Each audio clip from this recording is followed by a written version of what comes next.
पूरी दुनिया में कोरोना वायरस का कहर जारी है। सोशल डिस्टेंसिंग और लॉकडाउन के हथियार से भारत भी इस संक्रमण के खिलाफ लड़ाई जारी रखे हुए है।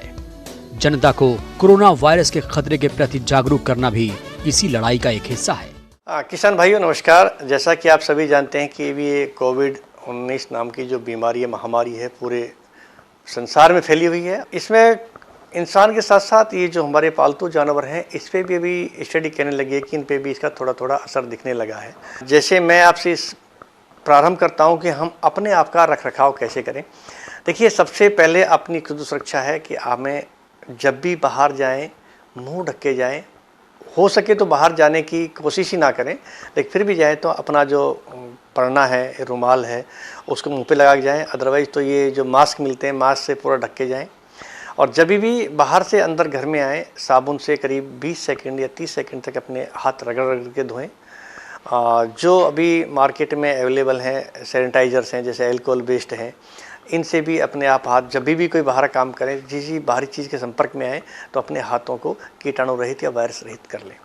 अब सवाल ये आता है कि हम पशुशाला में काम करते हैं तो क्या क्या सावधानी बरतें। जैसे ही आप अपने पशु के पास जाएँ तो अपना जो मास्क है मुँह पे लगा के जाएँ, अपने हाथ में ग्लव्स पहन के जाएं। और जो कैटल शेड के एंट्री करते हो, जहाँ जहाँ आप दरवाजे को छूते हो, तो उसको कोशिश ये करें कि अपने हाथ से न छू के कोहनी के सहारे से कैटल शेड के मुख्य द्वार को खोलें और अंदर जाएं। और जैसे अंदर प्रवेश करें, वहाँ पर सैनिटाइज़र एक शीशी आपको रखनी चाहिए। अंदर करने ही तुरंत अपने हाथों को सैनिटाइज करें। और जिस पशु को आप पास जाना चाहते हैं, कभी अपने नंगे हाथों से पशु को ना छुएं। अब जिस पशु का दूध निकालना है, क्योंकि वो तो आपको आयन छूने पड़ेंगे, तो उस केस में क्या करें कि लाल दवा वाला पानी बना के थन को अच्छी तरह से साफ़ करें। जो आजकल हल्का सैनिटाइजर्स मिल रहे हैं, उसका अपने खुद के हाथों साफ़ करें। फिर आप जो थन को साफ़ करने के बाद एक एक पशु का दूध निकालें। और जब दूसरे पशु का दूध निकालते हैं तो अपने हाथों को पुनः सैनिटाइज कर लें, हाथों साफ कर लें। मेरा कहने का तात्पर्य है कि जब एक पशु को दूध निकाल लिया है तो अपने हाथों को दोबारा से सैनिटाइज कर लें और फिर दूसरे पशु के पास जाएं, उसका दूध निकालें, फिर दोबारा से अपने हाथों को सैनिटाइज कर लें। कोशिश ये करनी चाहिए कि हम अपने एक पशु से दूसरे पशु पास जाएं या एक जगह से दूसरी जगह पास जाएं तो कम से कम निर्जीव या सजीव चीज़ों को छुएं। अब ये आता है कि यदि हम पशुओं को इस मौसम में क्या दाना चारा दें, जबकि बाज़ार बंद है या रेडीमेड चारा नहीं मिलता है, दाना नहीं मिलता है। तो इस केस में जब भूसा आपके पास उपलब्ध है तो भूसा लेके आए। भूसे में आपको दाना की मात्रा थोड़ी बढ़ानी पड़ेगी। अब आप घर पे ही अपने पास जो उपलब्ध सामग्री है, उससे भी एक अच्छा किस्म का दाना बना सकते हैं। मोटे तौर पे कहें तो जो अपने पास गेहूं है या आपके पास जौ है या मक्का है, बाजरा है, इन अनाजों को आप करीब 30 से 33% का हिस्सा इनका ले लीजिए। और यदि चोकर मिल रही हो तो चोकर का भी 30 से 33%। मान लो कि चोकर नहीं मिल पाती है तो उस केस में क्या करें कि अनाजों की मात्रा 66% कर दें और खल की मात्रा 30 से 33%। यदि खल आपके पास नहीं है, बाज़ार नहीं खुला है, तो उसमें आप 33% जो खल डाल रहे हो उसकी जगह आप 1% के आसपास सरसों का तेल डाल सकते हैं।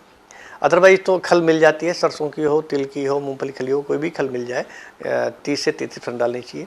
बाज़ार में मिनरल मिक्सचर मिल जाता है और आजकल सभी किसान भाई अपने घर पे रखते हैं, तो मिनरल मिक्सचर 2% रखें और साधारण नमक 1% रखें। तो ये 5 तत्व हैं, इनको मिलाकर आप अपने उच्च क्वालिटी का राशन घर पे ही बना सकते हैं और अपने पशुओं को खिला सकते हैं। अब यदि किसी किसान भाई ने हरे चारे का साइलेज बना रखा है तो सब साइलेज के जो पिट है उसको खोलें, तो उससे पहले भी आप अपने हाथों को सैनिटाइज कर लें। अपना मुंह पे मास्क होना चाहिए और उसके बाद अपने जितनी आवश्यकता है उतना साइलेज निकालें और अपने पशुओं को डाल दें। एक और मैं सलाह देना चाहता हूँ कि जितने पशुओं की जो पशुशाला है उसमें आगंतुक जो होते हैं उनको ना आने दें। यानी कि काम करने वाले लेबर या परिवार सदस्य हैं उनको भी कम से कम करें। कोशिश करें 1 या 2 ही आदमी वहाँ जाएं और वो भी पूरी तरह से अपने शरीर को, जैसे ग्लव्स पहन के गए, मुंह को ढक के गए, हाथों को सैनिटाइज करके जाएं। नहीं, कम से कम बाहरी चीज़ों को अंदर आने दें।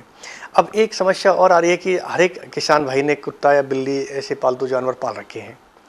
हम ये मानते हैं कि कुत्ता अपने डेयरी फार्म में चौकीदारी के लिए ज़रूरी है डालते हैं, लेकिन उन पशुओं को भी ध्यान रखें कि ये अभी रिसर्च ये कहती है कि किसी विदेश में एक बिल्ली को ये कोरोना हो गया है, लेकिन ये अभी रिसर्च नहीं है कि बिल्ली से, कुत्ते से ये जानवर से इंसान में आ सकते हैं। अभी ये रिसर्च नहीं हुई है, लेकिन सावधान तौर पर हम ये कहना चाह रहे हैं कि इन चीज़ों को भी आप ना छुएं। यदि किसी इंसान को ये बीमारी हो गई है तो वो उसका जो छींकता है, खांसता है, तो दूसरे पशु में लगने के चांसेज हैं। कुत्ते बिल्ली पे जैसे हमें प्यार से हाथ फेरते हैं, तो अवॉइड कीजिए, अपने कुत्ते बिल्लियों पर प्यार से हाथ फेरना अवॉइड कीजिए या मास्क लगा के पहनिए। यदि किसी किसान भाई को छींक आ रही है तो हमेशा अपनी कोहनी की तरफ छींकें, हाथ में ना छींकें। और जैसा कि हमारी भारतीय संस्कृति है हाथ जोड़ के नमस्ते करना, तो दूर से अभिवादन करें। अब आइए